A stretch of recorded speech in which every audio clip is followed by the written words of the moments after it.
Guys, അപ്പം നമ്മളിന്ന് എൻ്റെ ഒരു ഫേസ് പാക്ക് ഞാൻ എപ്പോഴും യൂസ് ചെയ്യുന്നത് അതുണ്ടാക്കുന്ന ഒരു വീഡിയോ ആണ് നിങ്ങളോട് കാണിക്കാൻ പോകുന്നത്. വലിയവർക്കും ചെറിയവർക്കും ഇത് യൂസ് ചെയ്യാം കേട്ടോ. അപ്പം സ്റ്റാർട്ട് ചെയ്യാം. ആദ്യം തന്നെ കുറച്ച് അരിപ്പൊടിയാണ് എടുക്കേണ്ടത്. അപ്പം ഞാൻ 2 സ്പൂണാട്ടോ ഇടുന്നത്.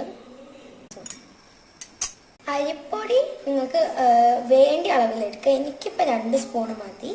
പിന്നെ പാല്, അത് അരിപ്പൊടീൻ്റെ ഒരു ചിരി എന്ന് വെച്ചാൽ 1 സ്പൂണ് പറയുകയാണെങ്കിൽ. അപ്പം ഞാൻ പാല് വെച്ച് പിന്നെ തൈര് അതും 1 സ്പൂണ്. ഞാനിങ്ങനെ 1 സ്പൂൺ എനിക്ക് കറക്റ്റായിട്ട് അറിയാം. അപ്പോൾ അത് ഞാൻ ഇട്ടിട്ടുണ്ട്. ഇനി തൈരോ പാലോ കൂടി ഉണ്ടോ എന്ന് ഇറക്കി കഴിഞ്ഞിട്ട് നമുക്ക് അറിയാൻ പറ്റില്ല. അപ്പം നമുക്ക് ഫേസ് നല്ല ഗ്ലോ. ഞാൻ ഡെയിലി തേക്കുന്നതാണ്. അപ്പം എന്താണ് നല്ലതാണ്. അപ്പം കഴിഞ്ഞിട്ട് ഞാൻ കാണിച്ചതാണ്. അപ്പം 4 മിനിറ്റ് കഴിയണം. അപ്പം 4 മിനിറ്റ് കഴിഞ്ഞിട്ടുണ്ട് മുഖം നല്ല സോഫ്റ്റായി. അപ്പം എല്ലാവരും ട്രൈ ചെയ്യണം. ബൈ.